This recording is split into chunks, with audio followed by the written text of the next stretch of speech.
وقال رسول الله صلى الله عليه وسلم عن حذيفة رضي الله تعالى عنه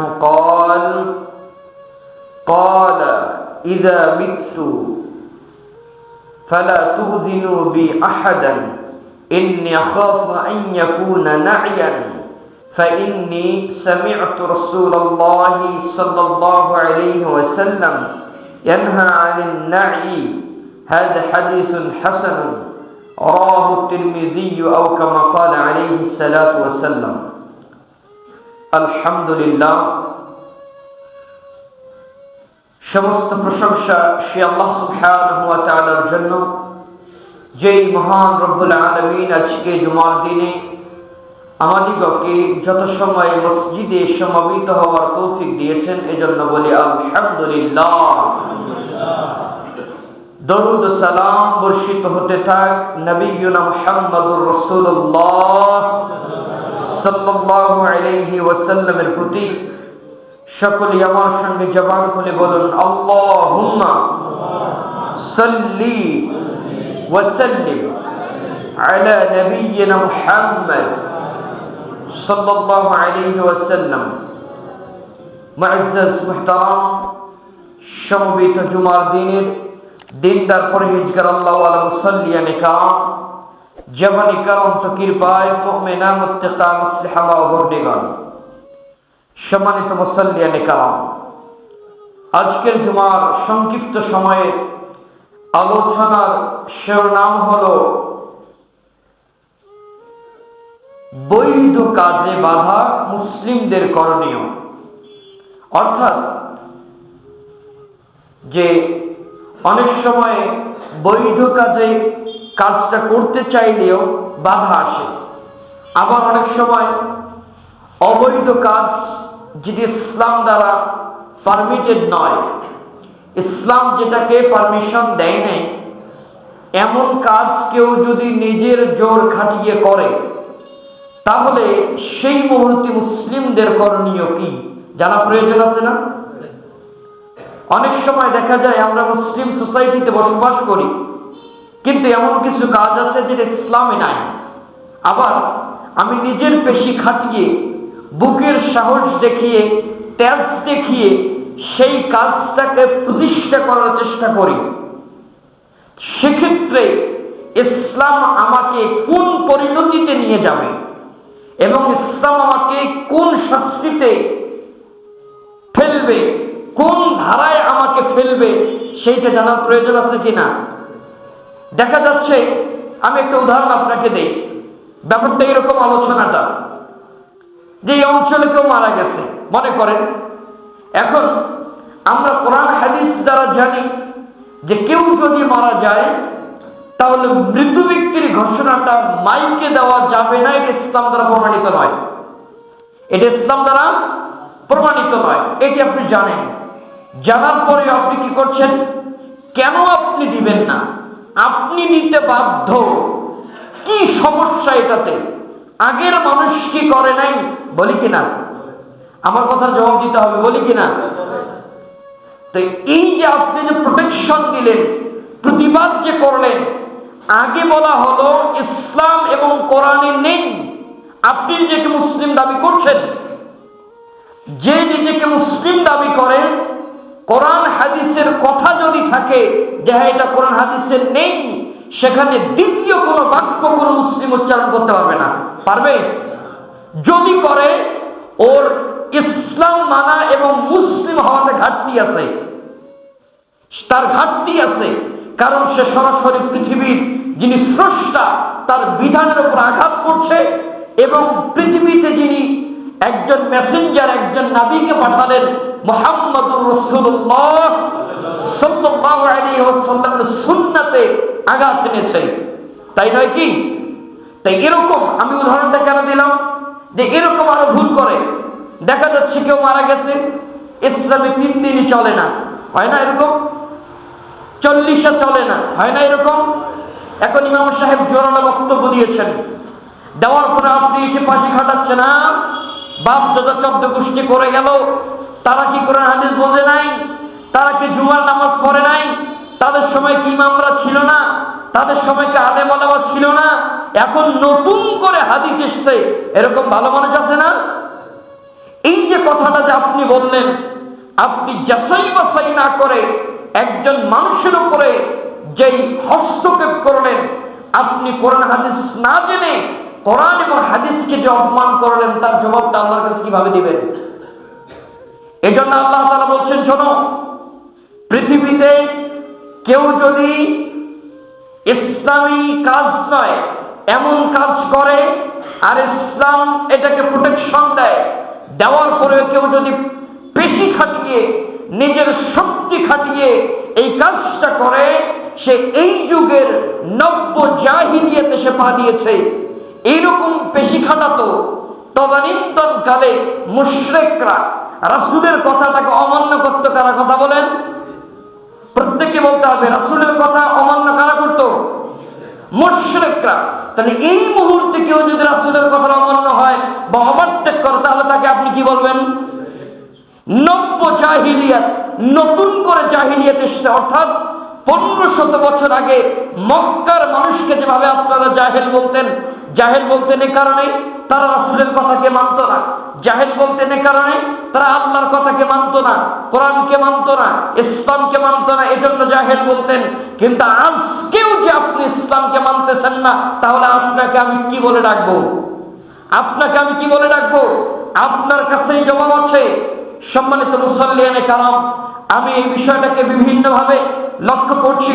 এই সোসাইটিতে অনেক মানুষ নিজের তেজ খাটিয়ে ইসলামে যেটা নেই, ইসলাম যেটাকে পারমিশন দেয় না, ইসলাম যেটাকে অনুমোদন দেয় না, এমন কাজ করে। এজন্য আগে আমাদের জানা দরকার, সবার আগে ইসলাম এবং বিধান সম্পর্কে জ্ঞান অর্জন করা দরকার। আল্লাহ তাআলা কিন্তু একটা কোরআনে খুব চমৎকার কথা বলছেন যে পৃথিবীতে আমার যতগুলি বান্দা আছে, সব থেকে সেই বান্দাটাই আমাকে ভয় করে, যে আলেম। কে বলেন? আলেম। আলেম বলতে আপনি ভাবতে পারেন ইমাম সাহেব আপনি আলেম হয়েছেন জন্য আপনার কথাটা আল্লাহ বলছে না। আলেম বলতে যে ইলম অর্জন করে, জ্ঞান অর্জন করে, অর্থাৎ আল্লাহ এবং তার রাসূল সম্পর্কে যারা যেই জ্ঞান অর্জন করবে সে হচ্ছে আলেম। আলেম মানে জ্ঞান অর্জনকারী। বাংলা যে জ্ঞান অর্জন করছে বাংলার আলেম, শেরে বাংলা বলতো না, ওইটার আপনি আরবি করেন বাংলার আলেম উনি। এরপরে ইংলিশে যে জ্ঞান অর্জন করছে ইংলিশের আলেম মানে ইংলিশ জ্ঞান অর্জন করছে। তো বাংলাদেশে আলেম শব্দটা উচ্চারণ করলে একদিকে চলে যায় যারা মসজিদ মাদ্রাসায় পড়াশোনা করছে, মসজিদের ইমাম এবং যারা মাহফিল করে, এরা হচ্ছে আলেম, তাই না? আলেম একটা ব্যাপক শব্দ। ইলম যারা অর্জন করে সে হলো আলেম। যে কোনো বিষয়ে একজন কৃষক কাল্টিভেট সম্পর্কে, একজন কাল্টিভেটর, একজন কৃষক যে কৃষি সম্পর্কে জ্ঞান অর্জন করে ও কৃষির আলেম, কৃষি সম্পর্কে জ্ঞান অর্জন করছে। আর কৃষি সম্পর্কে যেহেতু আমার জ্ঞান নাই, আমি হলাম জাহেল। কৃষি সম্পর্কে আমার যেহেতু জ্ঞান নাই, আমি হলাম জাহেল। জাহেল মানে হলো অজ্ঞ, মূর্খ, বর্বর, যে কিছু জানে না। তো যে ইসলামটাকে না জেনে নিজের কথাটাকে ইসলামে প্রবেশ করাতে চায়, এই রকম প্রতিবাদ এবং এই কথাগুলি সেই সময় কাফেররা বলতো, যার কারণে তাদেরকে কাফের এবং জাহিলি যুগ বলা হতো। এই যুগে কেউ যদি বলে তাকে কি বলবেন? জাহেল, তাই নয়? অবশ্যই জাহেল। এজন্য আল্লাহ তাআলা বলছেন, ইন্নামা ইয়াখশাল্লাহা মিন ইবাদিহিল উলামা। শোনো, পৃথিবীতে আমার যত বান্দা আছে তার মধ্যে সেই বান্দাটাই সব থেকে বেশি আল্লাহকে ভয় করে, যে আলেম, অর্থাৎ জ্ঞান অর্জন করে। যদি আপনার জ্ঞান থাকতো যে আল্লাহকে তো এই কথা বলা যাবে না, ইসলামকে তো এই কথা বলা যাবে না, ভীতিটা কাজ করতো, তখন কিন্তু আপনি পেশি দেখাতেন না, তাই না? এই যে আমাদের প্রবলেম যেটা, সেটা হলো মসজিদে বিশেষ করে এই প্রবলেমটা হয়, কেউ মারা গেছে, তার জন্য মসজিদে ঘোষণা করতে হবে। যদি মুয়াজ্জিন সাহেব ঘোষণা না করে, মুয়াজ্জিনের চাকরি 1 মিনিটে খেয়ে নেয়, কমিটির একদম উদ্ধার করে ছাড়ে দেয়। তো এই যে আপনি এখানে উচ্চ বাচ্চে কথা বলছেন, এই যে আপনি না জেনে একজনের উপরে রাগ ঝাড়ছেন, জানেন এর পরিণতি কি? আপনি জানেন না? নবী সাল্লাল্লাহু আলাইহি সাল্লাম 1500 বছর আগে বলে গেছেন, পৃথিবীতে কেউ যদি মারা যায় তার ঘোষণা দেয়া যাবে কথা বলেন যাবে? সে যেই ব্যক্তি হোক, এমপি হোক, মন্ত্রী হোক, ফকির হোক, মিসকিন হোক, সে যেই লেভেলের মানুষ হোক না কেন, সে যেই হোক, দেয়ার ইজ টু ম্যাটার। এটা কোনো ব্যাপার না, এটা কোনো কথাই চলবে না যেখানে নবী সাল্লাল্লাহু আলাইহি সাল্লাম বলছেন কেউ যদি মারা যায় তার ঘোষণা দেওয়া যাবে না। দলিল হাদিস সহিহ তিরমিজিতে এসেছে, হাদিসটি কোট করছেন হুযায়ফা রাদিয়াল্লাহু তাআলা আনহু। তিরমিজির হাদিস নাম্বার হলো 986 নম্বর হাদিস। হাদিস বর্ণনা করলেন হুযায়ফা রাদিয়াল্লাহু তাআলা আনহু। তিনি বললেন যে ইযা মিতু, শোনো আমি যখন মারা যাব, ফালা তুযুনি বি আহাদান। আযান শব্দটা তো চেনেন নাকি? আযান চেনেন না? মুয়াজ্জিন কি দেয় কথা বলেন? এই যে আযান, আযান মানে কি জানেন? বলেন আযান মানে কি? ডাকা বা আহ্বান করা। তো হুযায়ফা রাদিয়াল্লাহু তাআলা আনহু বললেন ইযা মিতু, আমি যখন মৃত্যুবরণ করব, ফালা তুযিনি আহাদান, তোমরা কাউকে আযান দিবা না, অর্থাৎ কাউকে জানাবা না, ডাকবে না আমি মারা গেছি, এই কথাটা কাউকে জানানোর প্রয়োজন নেই। মাইকের মাধ্যমে ঘোষণা দেওয়া, এইভাবে চিল্লাচিল্লি করে জানা দেওয়ার কোনো প্রয়োজন নেই। কেন? ইন্নী আখাফু আন ইয়াকুনা না'য়ান, আমার ভয় হয় যেই মানুষদেরকে তোমরা ডাকবে, এই মানুষগুলি এসে যদি আমার জন্য বিলাপ করে, জোরে জোরে কান্নাকাটি করে, হাউমাউ করে, তাহলে এটা আমার জন্য ভয়। কেন?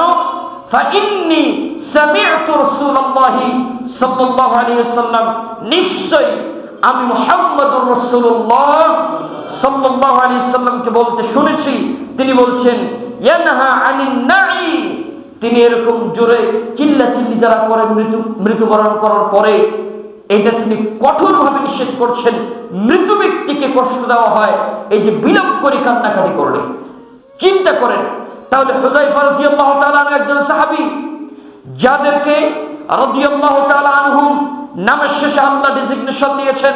সাহাবী তো তারাই যারা মান লাকিয়ান নবী সাল্লাল্লাহু আলাইহি সাল্লাম মাতান ওয়া ঈমান বিহি মাতান, যারা নবী সাল্লাল্লাহু আলাইহি সাল্লামের সঙ্গে ঈমানের সাথে সাক্ষাৎ করেছেন আর ঈমান অবস্থায় মৃত্যুবরণ করেছেন, এরাই হলো সাহাবী।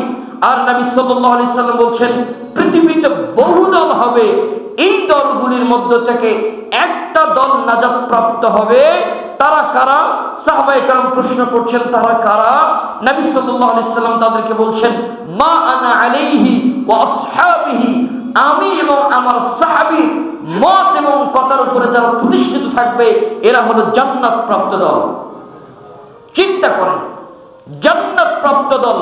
তাহলে জান্নাতি একজন মানুষ সাহাবী, যাদের নামের শেষে আল্লাহ তাআলা ডেজিগনেশন দিলেন রাদিয়াল্লাহু তাআলা আনহুম, মানে আল্লাহ তাদের জীবনের প্রত্যেকটি কাজকর্মের উপরে সন্তুষ্ট হয়েছেন। সাহাবায়ে কেরাম তারাই।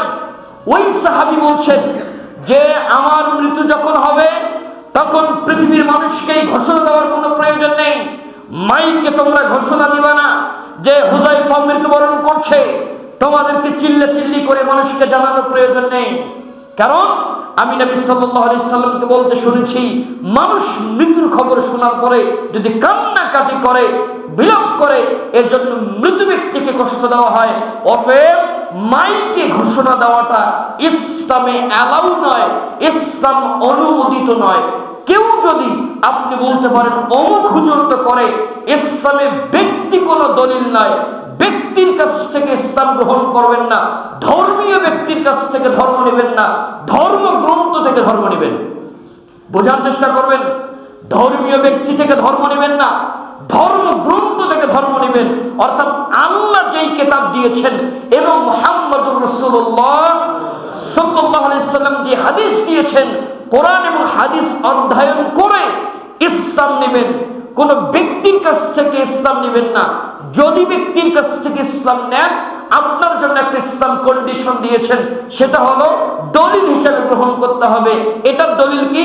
আল্লাহ তাআলা বলছেন কোরআনুল কারীমের সূরা নাহল 16 নম্বর সূরা, সূরা নাহলের 43 এবং 44 নম্বর আয়াতে আল্লাহ তাআলা বলছেন ফাসআলু আহলা যিকর, পৃথিবীর অজানা মানুষ যখন তোমরা কারো কাছে কোনো বিষয়ে জানবে, জ্ঞান অর্জন করার চেষ্টা করবে, বিল বাইয়িনাত ওয়াজ জুবুর, দলিল এবং প্রমাণ সহ তুমি জেনে নেবা।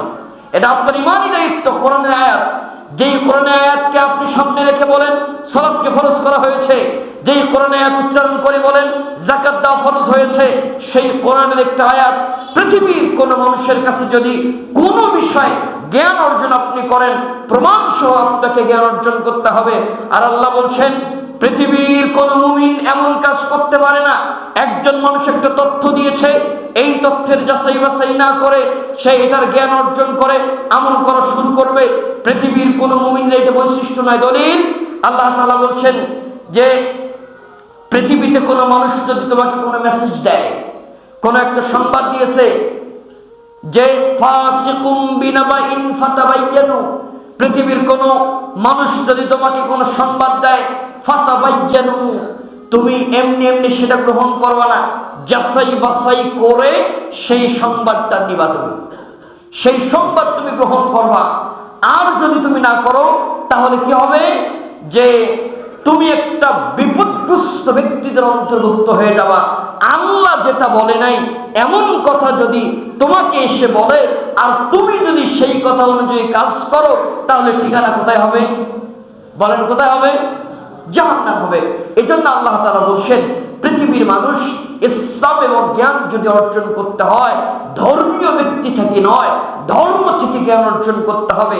আজকে আমাদের এই নব্য জাহিলিয়াত নতুন করে এই অপসংস্কৃতি যে ঢুকেছে, এর পেছনের কারণ হলো ধর্মীয় কিতাব থেকে জ্ঞান না নিয়ে ধর্ম যে ব্যক্তি জ্ঞান অর্জন করছে ধর্মীয় ব্যক্তি থেকে জ্ঞান নিয়েছে।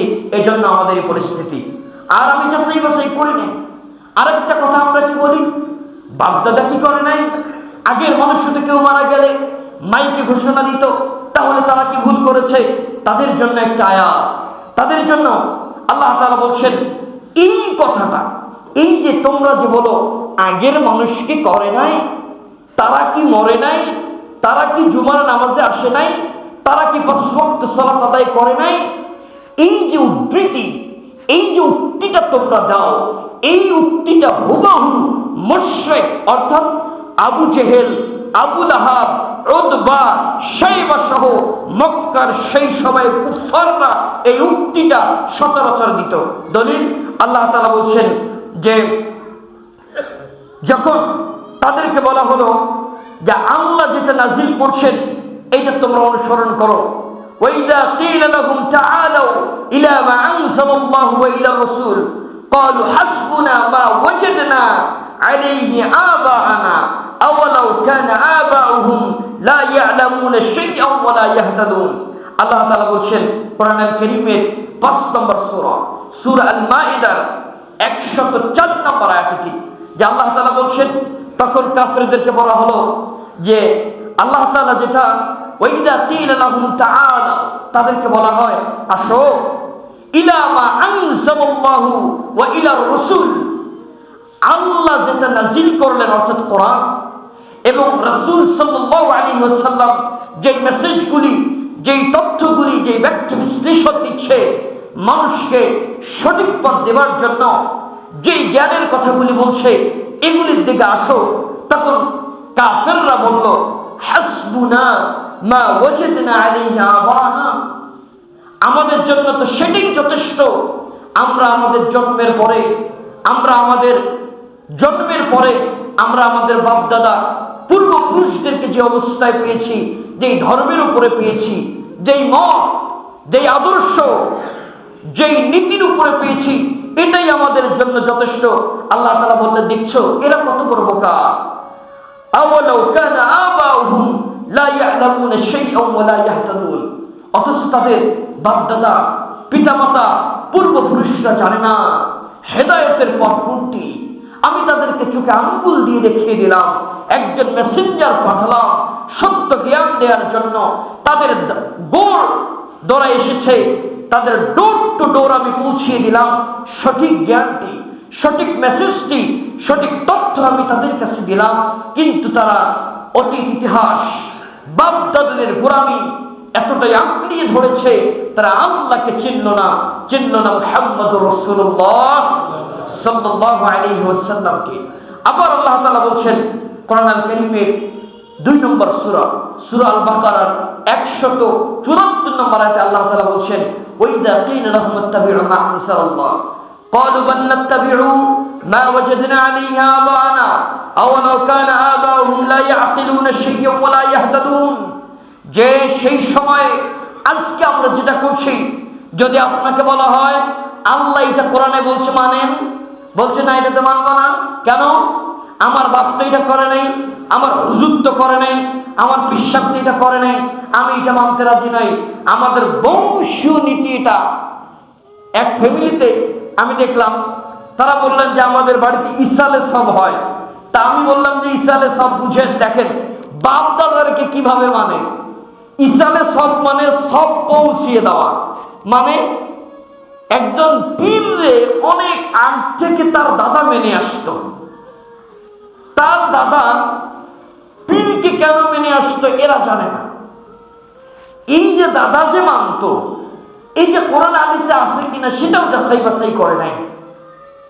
দাদার মৃত্যুর পরে এরা প্রতি বছর পারিবারিকভাবে ইসালে সব নামে একটা দিন উদযাপন করে, মানে সব পৌঁছিয়ে দেন। কার নামে সব পৌঁছিয়ে দিলেন? দাদার নামে পৌঁছিয়ে দিলাম। আবার তার বাবার মৃত্যুর পরে তার সন্তানরা এমন করে একটা ডেট ফিক্সড করে ইসালে সব পৌঁছিয়ে দেয়। তারা এভাবে একটা দিন তারা প্রতিষ্ঠা করেছেন। কেন? এটা কিন্তু কোরআন হাদিসে আছে কিনা তারা মুসলিম দাবি করে, ইবাদত বন্দেগী করে, কিন্তু কোনোদিনও যাচাই বাছাই করার চেষ্টা করে নাই। তাই নয় কি? করে নাই। অথচ ইসলাম এটা পারমিশন দেয় নাই। পৈতৃক ইতিহাস ইসলামে জায়গা পাবে না। ইসলাম আধুনিক, ইসলাম যেই সভ্যতা এবং সংস্কৃতি, যেই জ্ঞান শিক্ষা দেয়, পৃথিবীর অন্য কোনো কিছুই শিক্ষা দেয় না। তা আমাদেরকে ইসলামী জ্ঞান অর্জন করতে হবে। ইসলামী জ্ঞানের সংকীর্ণত থাকার কারণে আজকে আমাদের এত বিস্তৃত মহাগ্রন্থ আল কোরআন, যেখানে একটি মানুষের জীবনের আত্মতত্ত্ব উপস্থাপন করা হয়েছে। একটা মানুষের ব্যক্তিগত জীবন, পারিবারিক জীবন, সামাজিক জীবন, রাষ্ট্রীয় জীবন, সাংস্কৃতিক জীবন, প্রত্যেকটি অঙ্গনের প্রত্যেকটি কথাকে উপস্থাপন করা হয়েছে। কিন্তু আমরা সেই কিতাবকে অধ্যয়ন না করার কারণে আমরা মুসলিম হয়েও অমুসলিমদের কৃষ্টি কালচার, আচার আচরণ আমরা এস্টাবলিশ করে যাচ্ছি। তাই নয়? আমরা প্রতিষ্ঠা করছি, আমি জানি না। অথচ আল্লাহ তাআলা বললেন এই উক্তি তো কাফেরদের ছিল, তারা অমান্য করত। একজন মুসলিম কখনই অমান্য করতে পারে না। যখন এই কোরআনে আয়াত আসবে তখন তো একজন মুসলিমের মুখ থেকে আর কোনো বাক্য উচ্চারিত হতে পারে না। এটা কোরআনে আয়াত, কালামুল্লাহ, আল্লাহর কথা। আল্লাহ পৃথিবীতে না আসলেও তার লেখা কথাটা কালামুল্লাহ, আল্লাহর কথাটাকে পৃথিবীর মানুষের কাছে লিখিত আকারে পৌঁছিয়ে দিয়েছেন। এখানে কোনোভাবেই হস্তক্ষেপ করার মতো ক্ষমতা পৃথিবীর কারো নেই। তাহলে আপনি আমি কোথাকারকে, কেন আমি হস্তক্ষেপ করলাম? নবী সাল্লাল্লাহু আলাইহি সাল্লামের দীর্ঘ 23 বছরের জীবনীতে যা তিনি উচ্চারণ করছেন, বাক্য হিসাবে, হাদিস হিসাবে যা তিনি উল্লেখ করছেন, পৃথিবীর কোন মুসলিম, জ্ঞানবান নারী পুরুষ মুসলিমের ক্ষমতা নেই সেখানে হস্তক্ষেপ করার। তাহলে আপনি আর আমি কে যে সেখানে হস্তক্ষেপ করলাম? যেখানে নবী সাল্লাল্লাহু আলাইহি সাল্লাম বললেন কোন ব্যক্তি মারা গেলে তার জন্য ঘোষণা হবে না, আপনি এখানে পেশি দেখালেন কি করে? নবী সাল্লাল্লাহু আলাইহি সাল্লামের বিরুদ্ধে আপনি অবস্থান নিলেন। যেইভাবে অবস্থান নিয়েছিল কাফেররা, যেইভাবে অবস্থান নিয়েছিল মুনাফিকরা, যেইভাবে অবস্থান নিয়েছিল আব্দুল্লাহ ইবনে উবাইয়ের ব্যক্তিরা, যেইভাবে অবস্থান নিয়েছিল মক্কার যারা নবী সাল্লাল্লাহু আলাইহি সাল্লামকে মক্কা থেকে তাড়িয়ে দেওয়ার জন্য পায়তারা করছিল, তাদের আপনি পক্ষে অবস্থান নিলেন। তাহলে আপনাকে আমি কি বলে ঘোষণা করব? আমি আপনাকে কি দিয়ে বুঝাবো? এজন্য আল্লাহ তাআলা বলছেন, শোনো, যে পৃথিবীতে মানুষ এক সময় অন্ধ হয়ে যাবে, নিজের আত্মার পূজা করবে। কেন পূজা করবে? যখন আত্মা কোরআন হাদিসের জ্ঞান পাবে না, আত্মাকে যখন কোরআন হাদিসের জ্ঞান দেওয়া হবে না, ব্রেনকে যখন কোরআন হাদিসের জ্ঞান ঢোকানো হবে না, তখন ওই ব্রেন এবং আত্মা নিজের পূজা করা শুরু করবে। অর্থাৎ নিজের ইবাদত করা শুরু করবে। কাফেররা যেমন মূর্তি তৈরি করে তাদের ইবাদত করে, স্ট্যাচু তৈরি করে তাদের ইবাদত করে, যদিও বা সেই মূর্তিগুলি তাদের কোনো কাজে আসে না, যদিও বা সেই মূর্তিগুলি তাদের কোনো উপকার করে না, যদিও বা সেই মূর্তিগুলি কোনো কাজে আসবে না, পরকাল নিষ্ফল হিসেবে গণ্য হবে, তারাও সেটা জানে, তারাও সেটা বুঝে, তারপরেও আবেগের ঘোরে ব্রেনটাকে সেই দিকে ন্যস্ত করার কারণে সেই পথ থেকে তারা বের হয়ে আসতে পারে না। আর মুসলিমরা একটা সময়ে যখন আল্লাহকে চিনা বাদ দিবে, রাসূলের জ্ঞান অর্জন করা বাদ দিবে, তখন আস্তে আস্তে নফস তো কোনো না কোনো জিনিস তার ভিতরে রাখবে, তখনই নফস নিজের কথার অনুসরণ করা শুরু করবে। আর যখনই কথার অনুসরণ করা শুরু করে দেবে, তখন আল্লাহ তাআলা আপনার এই কানটাকে সত্য শোনার ক্ষমতা বন্ধ করে দেবে, এই চোখ দিয়ে সত্য দেখার ক্ষমতা বন্ধ করে দেবে, এই অন্তর দ্বারা সত্য গবেষণার ক্ষমতাও বন্ধ করে দিয়ে দিবে। দলিল আল্লাহ তাআলা বলছেন কোরআনুল কারীমের সূরা জাসিয়াতে আল্লাহ তাআলা বলছেন যে যখন তাদেরকে বলা হলো, সূরা জাসিয়া 45 নম্বর সূরা জাসিয়ার 23 নম্বর আয়াত, আল্লাহ তাআলা বললেন আফারাআইতা মান ইত্তাখাযা ইলাহাহু হাওয়াহু ওয়া আযাল্লাহু আল্লাহু আলা ইলমিন ওয়া খাতামা আলা সামইহি ওয়া কলবিহি وجعل على بصره غشاوة فمن يهديه من بعد الله أفلا تذكرون। যে আল্লাহ তাআলা বলছেন যে যখন পৃথিবীর মানুষ ব্রেইনকে কোরআনের জ্ঞান দিবে না, ব্রেইনকে হাদিসের জ্ঞান দিবে না, তখন নফস নিজের আত্মাটা নিজের অনুসরণ করা, নিজের ডিসিশনে প্রতিষ্ঠিত হবে। আমরা মনে করি যে আমার মনে হয় এই ডিসিশনটাই ফাইনাল, বলি না? অনেক সময় বলি কি না? তার মানে মনের ডিসিশনকে প্রায়োরিটি আপনি দিয়ে সেটাকে প্রতিষ্ঠা করতে চাইলেন, অথচ একজন ব্যক্তি মুসলিম হওয়ার পরে তার ব্যক্তিগত কোনো ডিসিশন, ব্যক্তিগত কোনো মতামত ইসলামে অ্যালাউ হবে না। কারণ প্রত্যেকটি মতামত মহাগ্রন্থ আল কোরআনে দিয়েছেন এবং মুহাম্মদুর রাসূলুল্লাহ সাল্লাল্লাহু আলাইহি ওয়াসাল্লাম একজন মানুষ হিসাবে পৃথিবীতে যতগুলি গুণাবলী প্রয়োজন, যতগুলি জিনিস প্রয়োজন, 23 বছরের জীবনে আল্লাহ তাআলা তার ওই জীবদ্দশায় ঘটিয়ে দিয়েছেন। প্রত্যেকটি বিধান আল্লাহ তাআলা তার দ্বারা খুঁজে বের করে দিয়েছেন। তো সেখানে যেখানে পরিপূর্ণ আছে, যেখানে আল্লাহ পূর্ণ বিধান দিয়ে পাঠালেন, সেখানে আমি আত্মার অনুসরণ করা শুরু করলাম কখন? যখন পূর্ণ বিধান সম্বলিত কিতাব, পূর্ণ বিধান সম্বলিত একজন ব্যক্তির জীবনী আদর্শ আমি জানতে পারি নাই, তখনই আল্লাহ তাআলা বলছেন কোরআনুল কারীমের 45 নম্বর সূরা আল জাসিয়ার 23 নম্বর আয়াতে, হে নবী, পৃথিবীতে একটা সময় আপনি দেখবেন, আজকে তো নবী নাই কিন্তু কোরআন তো তার উপরে নাযিল হয়েছিল।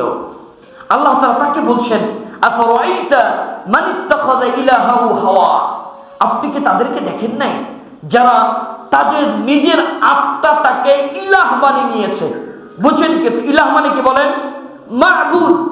আমরা হলাম আব্দ মানে দাস, আর যার ইবাদত করা হয় ওনার নাম হলো মাবুদ। কি বলেন? কথা বুঝেন? আমরা হলাম আব্দ মানে দাস, আর যার ইবাদত করি তার নাম মাবুদ। তো মাবুদের সিনোনিম ওয়ার্ড হলো ইলাহ। যে আল্লাহ তাআলা বললেন আপনি কি তাদেরকে দেখছেন না, দেখেননি যারা তাদের নিজের নফসকে, নিজের প্রবৃত্তিকে, নিজের খেয়াল খুশিকে, মন যেটা চায় এমন জিনিসকে মাবুদ বানিয়ে নিয়েছে। আস্তাগফিরুল্লাহ। দেখেন, মাবুদ বানিয়ে নিয়েছে মানে মন যা চাচ্ছে তাই করে বের হয়। মন চাইছে এই অঞ্চলে মারা গেছে, আমার বাবা মারা গেছে, এই মাইকে ঘোষণা করে দিতেই হবে, যদিও বা ইসলামে নাই, যদিও বা হাদিসে নাই, যদিও বা কোরআনে নাই। মন চাইছে, এই যে মন চাইছে আমার বাবা মৃত্যুবরণ করছে, আমি আমার বাবার চল্লিশা করব, যদিও বা ইসলামে নাই, যদিও বা হাদিসে নাই, সাহাবায়ে কেরাম করেননি, তাবেঈন ইজম করেননি, তারপরে সে করতে চায়। নিজের আত্মাকে মাবুদ বানিয়ে নিয়েছে, অর্থাৎ আল্লাহকে যেইভাবে মানা ফরজ নিজের আত্মাকে ওইভাবে মেনে মেনে চলে। ইসলামে মদ খাওয়া হারাম, মন চাইছে আমি 5 স্টার হোটেলে গিয়ে মদ্যপান শুরু করলাম। ওই যে নফসকে কি বানিয়ে নিয়েছে? ইলাহ বানিয়ে নিয়েছে। আল্লাহ মানে আল্লাহকে যেভাবে অনুসরণ করত, মনকে ওইভাবে অনুসরণ করে। ইসলামে গাঁজা খাওয়া হারাম, ইসলামে নিষেধার দ্রব্য পান করা হারাম, মন চাইছে খেয়ে দিলাম। ওই যে আত্মাটাকে নিজের রব বানিয়ে নিয়েছে, নিজের ইলাহ বানিয়ে নিয়েছে, যার কারণে আল্লাহকে সে মানতে পারে নাই। আল্লাহ সম্পর্কে জ্ঞান না থাকার কারণেই নফসকে নিজের মাবুদ বানিয়ে নিয়েছে। যখনই পৃথিবীর কোনো বান্দা, পৃথিবীর কোনো মানুষ, পৃথিবীর কোনো নারী পুরুষ নিজের আত্মাটাকে, নিজের নফসকে মাবুদ বানিয়ে নিবে, ইলাহ বানিয়ে নিবে, তখনই সঙ্গে সঙ্গে আল্লাহ তার জন্য 3টা কাজ করবে। কয়টা কাজ? একটা হলো যে প্রথম হলো আল্লাহ তাআলা তার ওয়াখাতামা আলা সামঈহি, তার এই শ্রবণ শক্তিটাতে খতম করে দিবেন, মোহর মেরে দিবেন।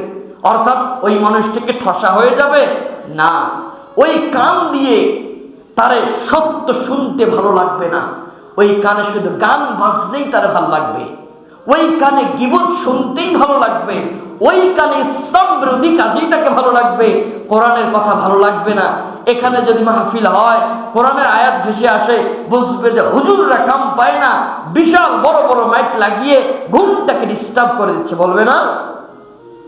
কোরআন তেলাওয়াত করা হচ্ছে মসজিদে, ইসলামী আলোচনা করা হচ্ছে, আর আপনি বাইরে গিয়ে বলছেন হুজুররা কাম পায় না, মুসল্লিদেরকে একসঙ্গে বসিয়ে সময় নষ্ট করে হাদিস শোনাচ্ছে।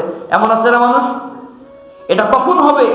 যখন নিজের আত্মাটাকে মাবুদ ইলাহ বানিয়ে নিবে, তখন এই মুখ থেকে এরকম মানে এমন খারাপ বাক্য, খারাপ কথা মুখ থেকে আসবে।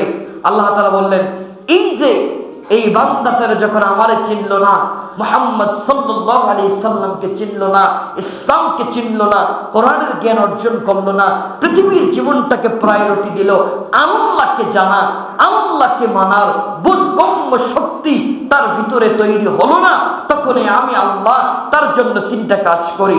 প্রথমত হলো ওয়াখাতামা আলা সামঈহি, তার কানটাতে মোহর মেরে দেই, এজন্য আল্লাহ ভীতি আর তার ভিতরে কাজ করে না। রাতে ঘুমানোর সময় হেডফোন লাগিয়ে গান শোনে, আজান হচ্ছে তখনও গান শোনে, টিভির সিনেমা সাউন্ড কমে না, আজান হচ্ছে ডোন্ট কেয়ার, মৃত্যুবরণ করছে ডোন্ট কেয়ার, তাদেরকে প্রশ্ন করা হবে মানুষ তো মারা গেছে, আপনার ভিতরে অনুভূতি নাই কেন? তখন তারা জবাব আপনাকে দিবে মানুষ তো মারা যাবে, এটা স্বাভাবিক ব্যাপার, এখানে আশ্চর্য হওয়ার কি আছে? নিজের ভিতরে অনুশোচনা কাজ করবে না, নিজের ভিতরে কোনো মানে আত্ম অহমিকা ত্যাগ করার মতো কোনো কাজ করবে না।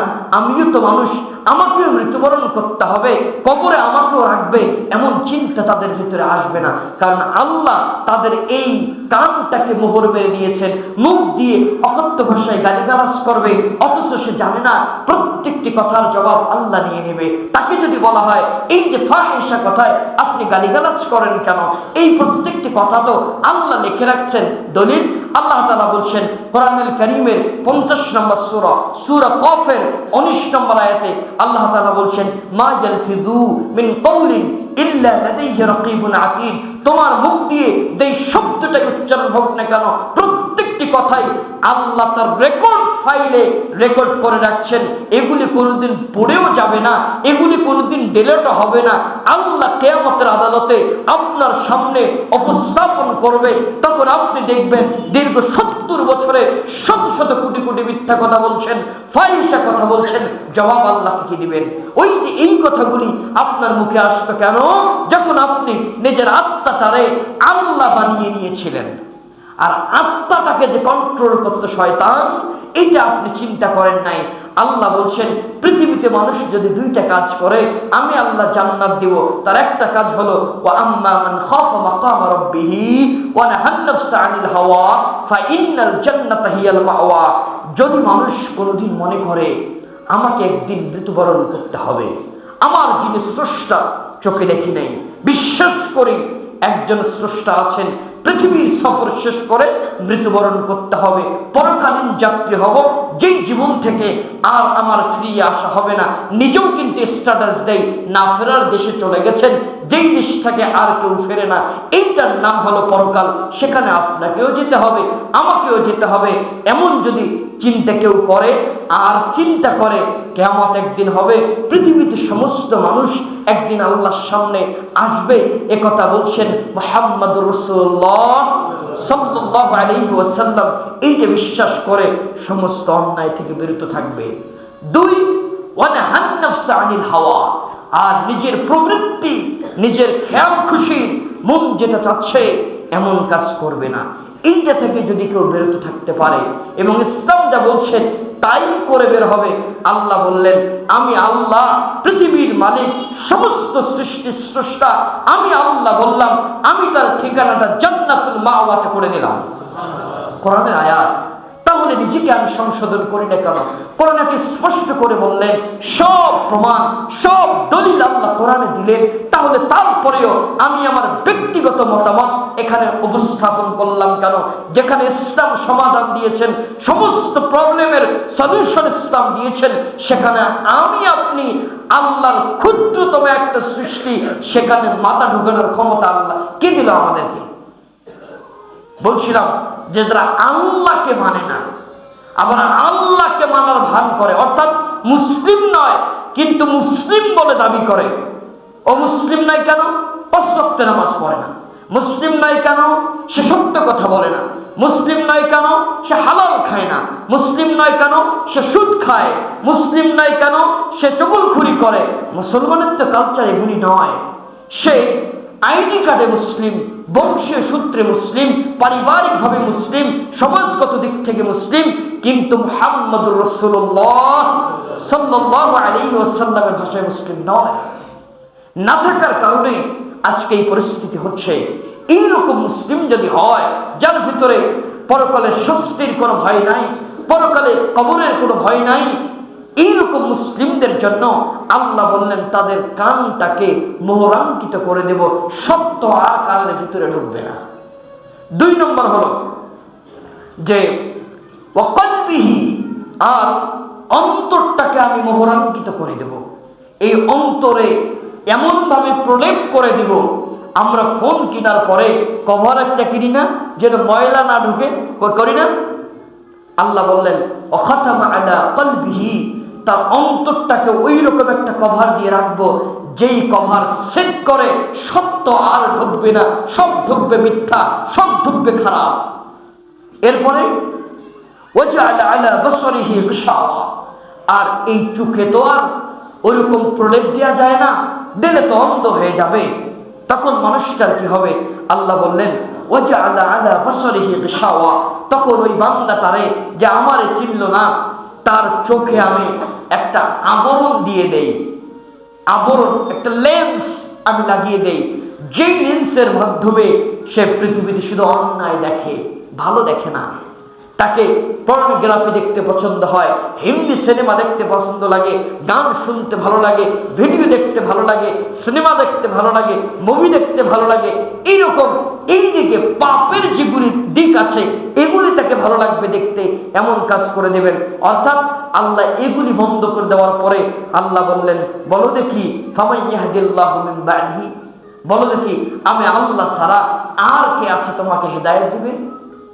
অর্থাৎ ব্যাপারটা আল্লাহ এইভাবে উপস্থাপন করলেন, একজন চোরকে ধরে হাত পা বেঁধে রেখেছেন, আর যদি এখন আপনি বলেন বলো দেখি তোমাকে এখন কে ছাড়াবে? ওর যেমন অবস্থা হয়েছে, চুরি করার পরে হাত পা বেঁধে যে অবস্থায় রেখেছেন, আল্লাহ একজন মানুষের অদৃশ্য বাঁধনে বেঁধে মানুষকে এভাবে শাস্তি দিচ্ছে।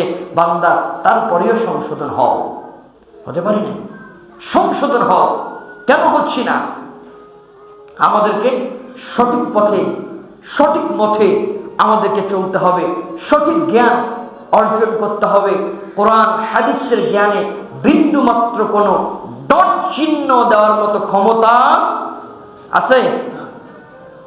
যেটি কোরআন হাদিস দ্বারা সূর্যের মতো স্পষ্ট, সেখানে কারো হস্তক্ষেপ করার মতো ক্ষমতা নেই। যে দেখেন কেউ যদি করে তার পরিণতি কি হবে দেখেন।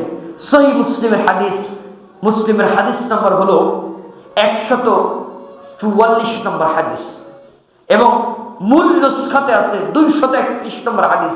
হাদিস বর্ণনা করছেন হুযায়ফা রাদিয়াল্লাহু তাআলা আনহু। তিনি বলছেন যে আল্লাহ তাআলা একটা মানুষকে যখন সব দিক থেকে বোঝানো হলো, কোরআন হাদিস স্পষ্ট করে বোঝানো হলো, সে বুঝলো, বুঝার পরেও মানতে চায় না, আল্লাহ তাদের জন্য শাস্তি স্বরূপ একটা কাজ করেন।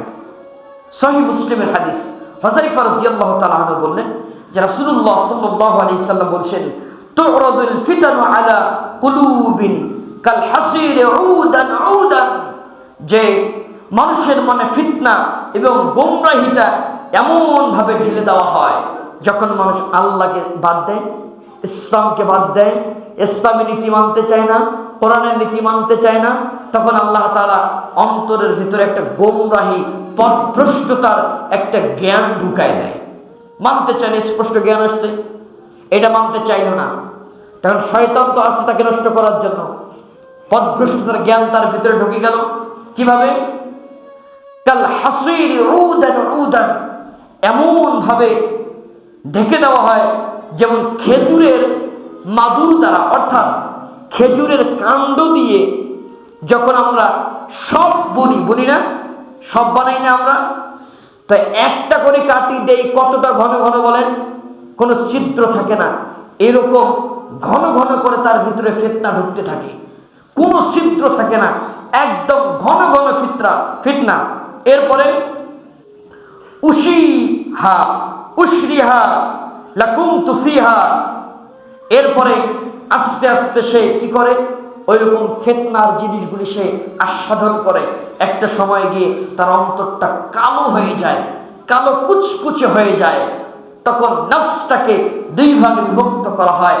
যেই নফসটা, যেই আত্মাটা অন্যায়গুলিকে বর্জন করে ন্যায়ের পথে প্রতিষ্ঠিত থাকতো, তখন ওই আত্মাটা সাদা ধবধবে সুন্দর সাদা পোশাক যেমন দেখতে ঝকঝকে চকচকে, এরকম আত্মাটা সুন্দর ঝকঝকে চকচকে থাকে। আর যেই আত্মাটা অন্যায়গুলিকে নফসে জায়গা দিয়েছে, জায়গা দেওয়ার কারণে প্রত্যেকটি জায়গাতে এত পরিমাণ ছিদ্র হয়েছে, নবী সাল্লাল্লাহু আলাইহি ওয়াসাল্লাম বললেন, পাতিলের পেছনটা যেমন কালো হয়, আমরা যারা রান্না করি, বাড়িতে যাদের রান্না হয়, পাতিলের পেছনটা যেমন কালো কুচকুচে হয়, কালো না সাদা, কথা বলেন? এরকম যেই মানুষটা আল্লাহকে বাদ দিল, রাসূলকে বাদ দিল, ইসলামকে বাদ দিল, তার আত্মার ওইরকম কালো কুচকুচে হয়ে যায়, কালো কুচকুচে হয়ে যায়। আর কালো কুচকুচে হওয়ার কারণে আল্লাহ তাআলা ওই আত্মাটা জাহান্নামে দিয়ে দেয়। এখন আপনি চিন্তা করেন যে আল্লাহরে মানবেন কিনা। আপনি মুসলিম হিসাবে যদি নিজেকে মুসলিম দাবি করেন, কোরআনে যদি থাকে দেয়ার ইজ টু সে, হাদিসে যদি থাকে দেয়ার ইজ টু সে, কোনো কথা চলবে না। যদি এটা কোরআন হাদিস দ্বারা প্রমাণিত হয়, আপনাকে বিনা দ্বিধায় মেনে নিতে হবে, বিন্দু মাত্র কোনো সন্দেহ রাখা যাবে না। অতএব দীর্ঘ আলোচনা আমি সংক্ষিপ্ত সময়ে আপনাদেরকে বোঝানোর চেষ্টা করছি।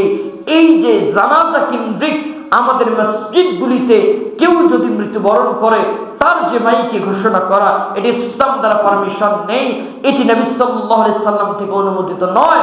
অতএব এই কালচার থেকে আপনাকে বেরিয়ে আসতে হবে। আল্লাহ তাআলা আপনাদের সকলকে, আমাকে সহ সকলকে হেদায়েত দান করুন। সকলে বলুন আল্লাহুম্মা আমিন। ওয়া আকুলু কাওলি হাযা ওয়াস্তাগফিরুল্লাহ লি ওয়া লাকুম লিসাইরিল মুসলিমিন।